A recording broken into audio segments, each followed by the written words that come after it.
yang kayak gini. Assalamualaikum warahmatullahi wabarakatuh. Waalaikumsalam warahmatullahi wabarakatuh. Alhamdulillah, alhamdulillahilladzi bi ni'matihi tatimmus shalihat wa bi fadlihi tanazzalu al-khairat wal barakat wa bi taufiqihi tatahaqqaqul maqasid wal ghayat. Asyhadu an la ilaha illallah wahdahu la syarikalah wa asyhadu anna Muhammadan abduhu wa rasuluhu la nabiyya ba'dah. Allahumma salli wa sallim ala sayyidina wa habibina wa maulana Muhammad wa ala alihi wa ashabihi wa ansarihi wa junudihi wa man sara ala nahjihi wa ta'bi ta'watihi ila yaumil qiyamah. Amma ba'du. Alhamdulillah kita bisa berkumpul kembali dalam acara ini. Mudah-mudahan Allah Ta'ala selalu memberikan kelapangan dada kepada kita semuanya, kelapangan hati untuk bisa bersyukur atas segala nikmat dan pemberian dari Allah Subhanahu wa Ta'ala. Terus menerus kita perbarui, kita pupuk rasa syukur ini. Karena pada dasarnya apa yang telah diberikan Allah Ta'ala kepada kita ini semua ada konsekuensinya, ada pertanggungjawabannya, ada pertanyaan yang harus kita jawab nanti di akhirat.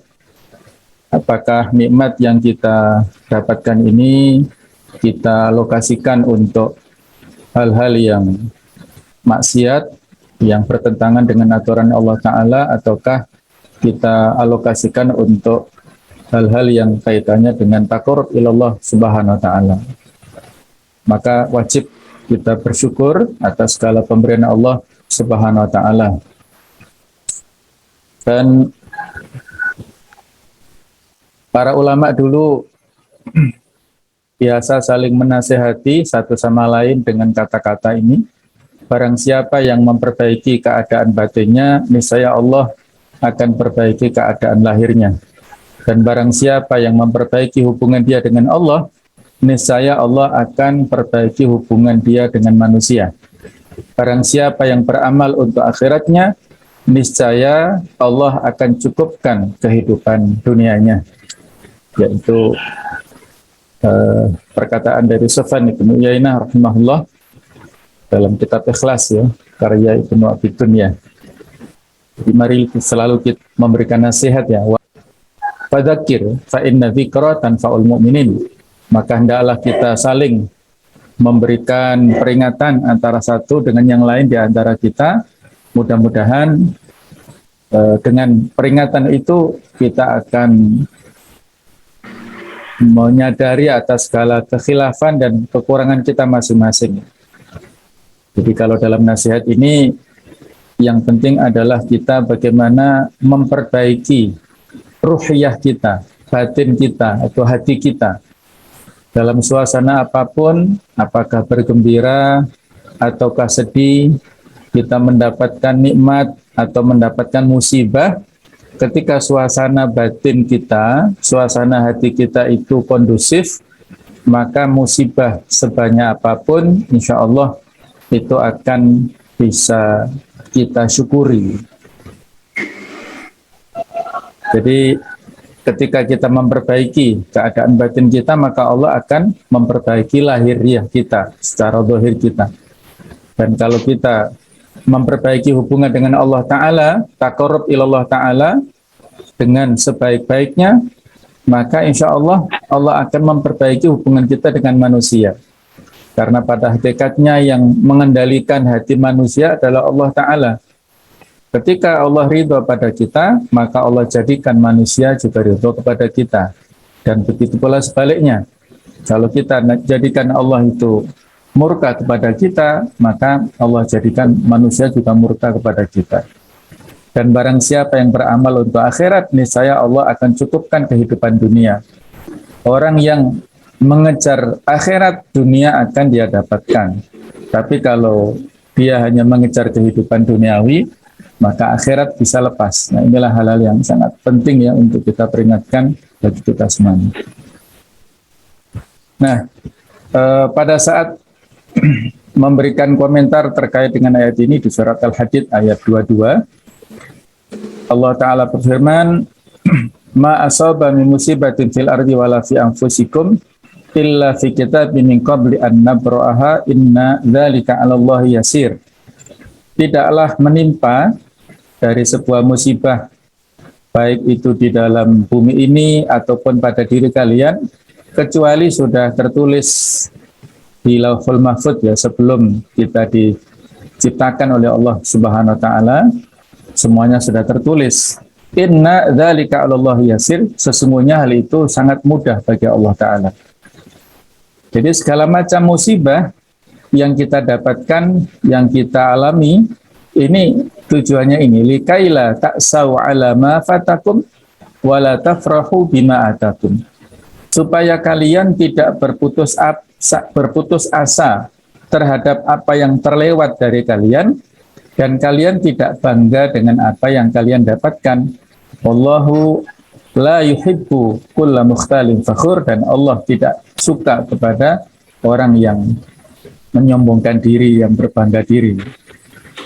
Jadi di fatwa Ibnu Utsaimin ini diberikan sebuah pertanyaan singkat, famal farah al-manhi anhu, apa kesenangan yang tidak diperbolehkan dan apa kesenangan yang diperbolehkan. Maka beliau menjawab, al-farah al-manhi anhu, jadi kesenangan yang terlarang adalah huwa farahul bator wal asyri wal ijab. Kesenangan yang tidak diperbolehkan, kebanggaan ataupun kebahagiaan yang terlarang itu adalah apabila kesenangan itu yang menjadikan kita itu sombong ya, kita itu ujub, kita itu bangga diri, kita merasa lebih baik daripada yang lainnya, kita dapat yang lain tidak, kita dapat beli sesuatu yang lain tidak, kita bisa naik jabatan yang lain tidak. Nah, jadi ada perasaan-perasaan yang seperti itu. Wa kadzalika al-farah bil ma'asi, begitu pula kesenangan-kesenangan dalam hal maksiat. Yaitu kita senang ya, kita nyaman ketika melakukan segala macam jenis kemaksiatan. Nah, jadi itulah yang bisa menjadikan kita ini terlarang ya, kesenangan itu menjadikan terlarang. Adapun al-farah al-jaiz, yaitu kesenangan yang diperbolehkan, adalah al-farah bi nikmatillah, kesenangan dengan nikmat Allah Subhanahu wa taala berdasarkan firman Allah taala, qul bi fadlillah wa bi rahmatihi fabidzalika falyafrahu huwa khairum mimma yajma'un.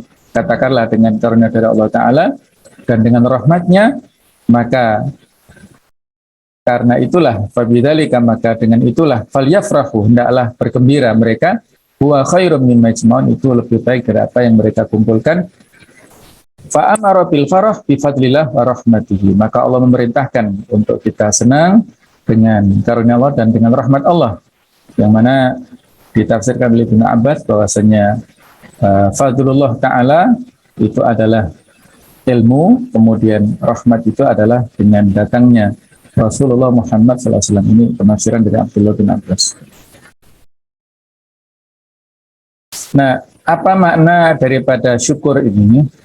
Menurut Ibnu Qayyim al-Jauziyah ada definisi syukur yang singkat padat tapi jelas ya. Jadi syukru adalah zuhuru asari nikmatillah ala lisani abdi.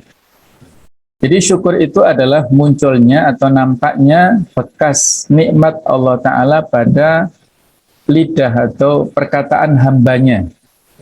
Sana'an wa'tirafan, dalam bentuk pujian dan pengakuan. Wa ala qalbihi ta'ziman wa mahabbatan, dan pada hatinya dalam bentuk penghormatan serta kecintaan. Wa ala jawarihi inqiyatan wa ta'atan, dan kepada atau terhadap anggota badannya dalam bentuk ketaatan ya, dalam bentuk ketundukan dan ketaatan. Fi ma sabaqa isyaratun ila arkani syukri as-salasah. Jadi pada definisi yang disampaikan oleh Ibnu Qayyim tentang masalah syukur inilah terdapat isyarat rukun syukur yang tiga ini. Ar-ruknul awal, rukun yang pertama, jadi kita dikatakan orang yang bersyukur kalau memenuhi tiga rukun ini, yang asasi, yang prinsip yang harus ada pada setiap syukur kita, yaitu zuhuru atharin nikmah ala lisanihi bihi, munculnya bekas kenikmatan pada lisannya bihi, dengan hal tersebut ikrar bin nikmati wa sana'uhu, jadi merupakan ikrar atau pernyataan dengan nikmat serta pujian alallahi bini amihi kulliha, pujian kepada Allah dengan segala macam nikmatnya. Kita akui bahwasanya nikmat ini adalah datang dari Allah Ta'ala, bukan karena kecerdasan kita, bukan karena kepandaian kita, bukan karena usaha kita semata-mata, tapi ini adalah murni merupakan nikmat dari Allah Ta'ala. Karena sebenarnya kalau kaitannya dengan rezeki, ya, betapa banyak orang yang rezekinya itu melimpah, padahal usahanya barangkali kalau dihitung dalam waktu, ya, persentasenya, mungkin usahanya yang dialokasikan hanya beberapa jam saja, itu lebih banyak rezekinya. Nah, saat yang lain ada orang yang misalnya seharian, ya, habis subuh keluar rumah, kemudian pulangnya itu malam, ya, ternyata rezekinya tidak lebih banyak daripada yang mengalokasikan waktunya sedikit itu. Jadi yang namanya rezeki, yang itu adalah salah satu dari nikmat, itu tidak selalu identik dengan alokasi ikhtiar yang dilakukan oleh manusia, karena masing-masing kita sudah ada takarannya. Jadi yang penting adalah memunculkan kalimat-kalimat yang baik, ya, dengan pujian-pujian yang baik, sanaan. Jadi berarti pujian, ya, berarti dalam bentuk kalimat, ya, dalam bentuk lisan, ala lisan, ya, jadi dalam bentuk lisan, ya. Kalau dalam hati ini yang kedua, ya, ar-ruknusani wa ala qalbi ta'ziman wa mahabbah. Jadi rukun yang kedua adalah kita bersyukur dengan hati kita dalam bentuk penghormatan dan kecintaan. I'tiraful qalbi bi nikmatillah. Jadi pengakuan hati dengan nikmat Allah Ta'ala, wastisya'aruhu, dan juga perasaan, ya, pengakuan kita merasakan dengan hati kita, wa anna kulla ni'am minallah, dan bahwasanya setiap nikmat itu adalah datang dari Allah Ta'ala. Kemudian yang ketiga adalah wa ala jawarihi inqiyadan wa ta'atan. Secara fisik adalah dalam bentuk ketundukan dan ketaatan, yaitu istima'alun nikmah ala ta'atillah, penggunaan nikmat itu dalam rangka untuk ketaatan kepada Allah, wa tajannuba istimalihi fi maksiyatihi, atau wa tajannaba istimalahu fi maksiyatihi, dan dia menjauhi penggunaannya dalam rangka untuk bermaksiat. Jadi yang rukun pertama adalah asyukru bil lisan, yang kedua adalah asyukru bil qalbi, yang ketiga asyukru bil jawarih. Ini adalah tiga macam syukur. Jadi kalau yang pertama ini adalah syukur dengan lisan kita. Jadi sudah kita sampaikan bahwasanya setiap nikmat ada konsekuensinya. Jadi kalau ada nikmat kita wajib syukur, ada nikmat kita syukur. Padahal sehari-harinya kalau kita hitung tidak, wa in ta'udu nikmatallah tuhsuha, ya, kita menghitung nikmat Allah tidak mampu untuk kita hitungnya. Bagaimana supaya kita mampu untuk mensyukuri segala nikmat yang diberikan Allah Ta'ala dalam hari-hari itu? Bagaimana rasa syukur kita mencukupi atas segala macam nikmat itu? Nah, kita diajarkan oleh Rasulullah SAW adalah dengan membaca salah satu doa yang alhamdulillah sudah kita biasa baca, ya, pada saat zikir pagi dan petang, itu adalah Allahumma ma asbaha bi min ni'matin au bi ahadin min khalqika faminka wahdaka la syarikalak falakal hamdu walakas syukru. Nah, itulah doa yang bisa kita baca pada saat pagi dan sore. Man qalaha hina yusbih faqad atta syukra dzalikal yaum. Kata Rasulullah begitu, ya. Barang siapa yang mengatakan kalimat ini pada waktu pagi, maka dia telah menunaikan kewajiban syukurnya pada hari itu. Jadi sudah, ya, dalam tanda kutip terwakili, ya, dengan kalimat itu. Nikmat yang kita dapatkan mulai kita bangun tidur sampai kita tidur kembali, bahkan saat tidur pun kita juga mendapatkan nikmat dengan bisa bernafas ini, ya. Maka Kalau kita menunaikan dan mengatakan kalimat Allahumma ma asbaha bi min nikmatin dan seterusnya tadi, faqad adda syukrahu dzalikal yaumi. Kita telah menunaikan syukurnya pada hari itu. Dulu ya, kalau para ulama atau para salafus soleh, ketika mereka hari-harinya itu mereka kan kehidupannya pas-pasan, kehidupannya sangat sederhana. Mereka bekerja, kemudian mendapatkan penghasilan, dimakan untuk hari itu. Nah, biasanya kalau para salafus saleh itu mendapatkan hasil ya, mendapatkan maisha atau mendapatkan ya uang rizki pada hari itu disisihkan untuk sodako dulu. Sodako kalau sampai nisab berarti ya disodakohkan ya, maksudnya dizakati ya.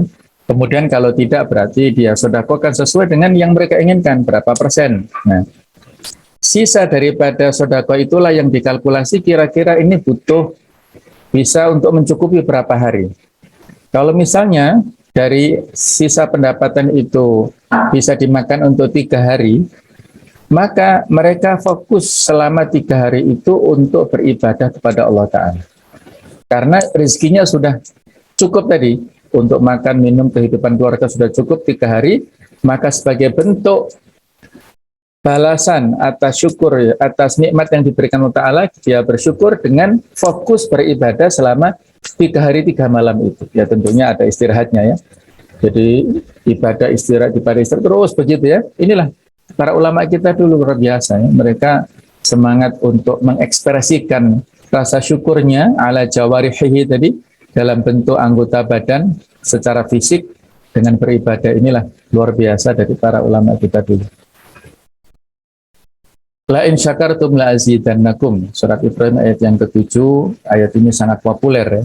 Apabila kalian bersyukur, pasti aku tambahkan kepada kalian. Kadang-kadang la azidannakum ini kita maknai, ya seringnya kita maknai dengan rizki yang lain. Ya, kalau kita bersyukur atas sebuah rizki dalam bentuk finansial, maka Allah akan menambahkan finansial yang lain. Itu tidak salah ya, dalam pengalaman juga banyak begitu. Kita berinfak ya, yang sedikit, kemudian tambahnya banyak. Dulu ada sahabat yang bernama Abu Umamah Al-Bahili. Abu Umamah inilah yang diajari Rasulullah. Suatu saat ketika beliau sedih, murung ya, hutangnya banyak, sehingga beliau diajari dengan ya juga kita sama dibaca di makturat itu ya, yaitu doa pembebas hutang. Allahumma inni a'udzubika minal hammi wal hazan. Kemudian minal bukhli, dari kebakhilan dan seterusnya itu ya. Jadi doa yang akhirnya itu wa min ghalabati daini wa qahri rijal. Nah, jadi dia mengamalkan doa itu akhirnya bisa terbebas dari hutangnya. Maka sebagai bentuk syukur dia luar biasa dalam hal semangat infaknya. Dia satu saat punya uang 3 dinar. Nah, kemudian pada saat itu ada orang yang ngemis, yang butuh, dia kasih 1 dinar. Beberapa saat berikutnya ada yang lagi yang datang dikasih 1 dinar. Ada lagi yang berikutnya datang, jadi habis pada hari itu 3 dinar spontan ya habis. Maka budak perempuannya ya menegur ya kepada tuannya, agak jengkel sedikit lah. Tuan gimana untuk makan kita, makan malam kita ini kok dihabiskan semua ya. Maka Abu Umamah diam saja, dia masuk kamarnya dan istirahat tidur siang. Kemudian saat adzan asar beliau berangkat ke masjid untuk sholat jamaah. Nah saat itulah pembantunya atau budak perempuannya ini membersihkan tempat tidurnya, dan ternyata dari balik kasurnya Abu Umamah ini ada uang, dihitung itu banyak sekali uang emas sejumlah 300 dinar. Insya Allah ya. Wah dia gembira ini ya. Dia sangka majikannya masih punya tabungan banyak ini. Jadi dia santai-santai saja. Ketika tuannya pulang, itu disampaikan, Tuan, kenapa tidak Anda sampaikan kalau punya tabungan banyak? Saya tadi kan nggak jengkel gitu ya. Kata Abu Umamah, mana? Coba saya ingin tahu.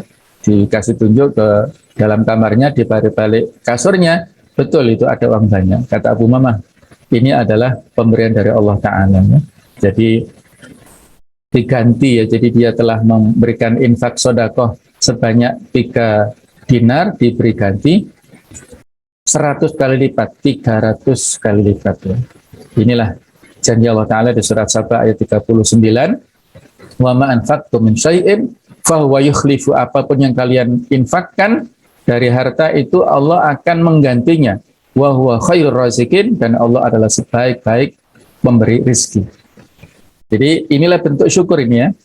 Nah, jadi seringnya kita memaknai syukur kemudian tambahan ini adalah dengan finansial. Tapi Ibnu Katsir mengartikan ketika beliau menjabarkan ayat ini ya, tafsir singkat dari beliau, la in syakartum ala nikmati la azidannakum ala taati.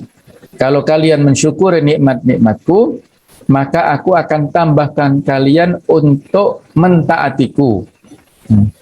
Jadi tambahan ketaatan kepada Allah Ta'ala itulah nikmat yang sesungguhnya. Kita sudah mendapatkan nikmat berupa zahir, berupa nikmat fisik, finansial, kemudian kita syukuri dalam 3 ekspresi tadi ya. Kemudian kita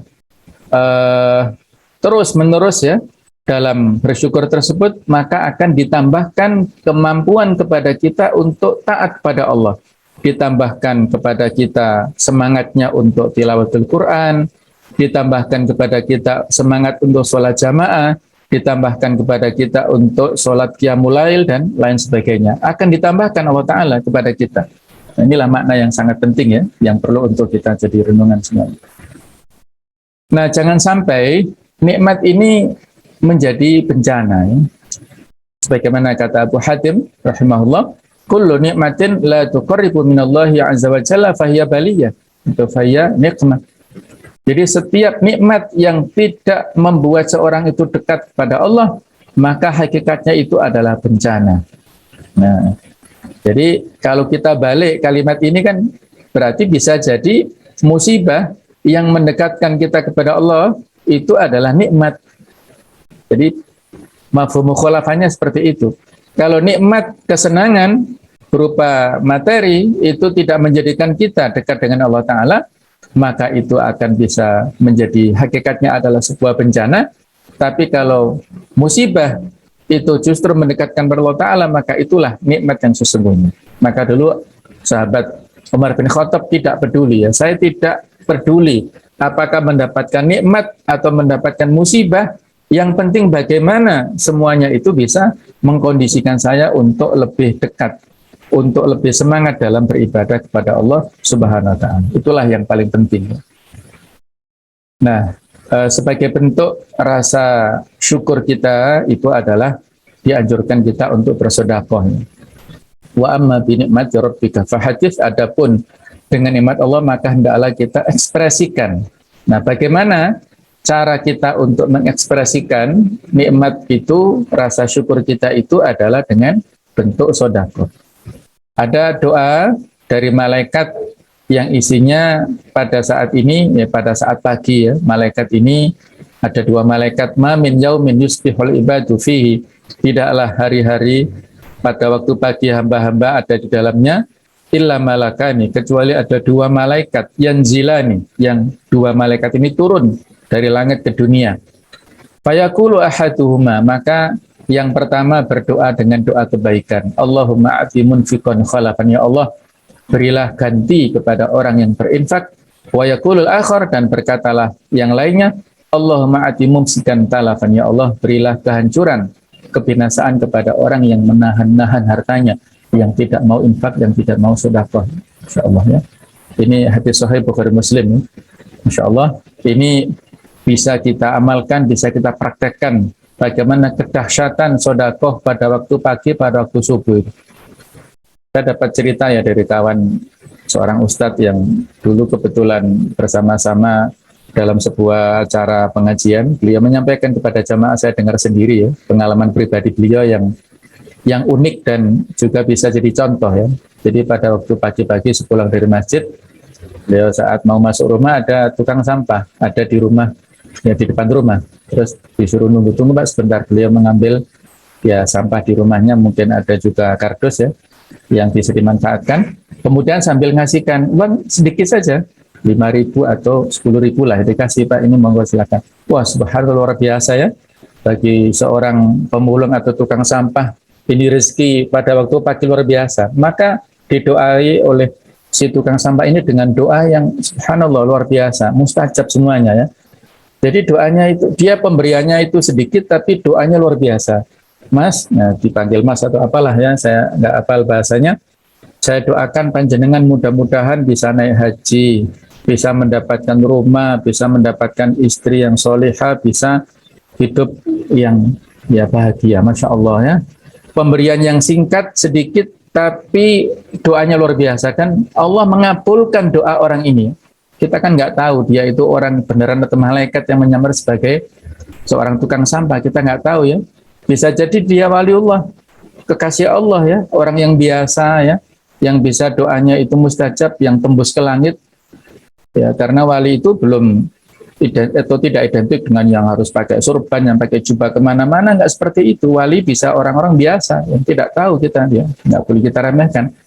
Jadi doanya itu mustajab, masya Allah.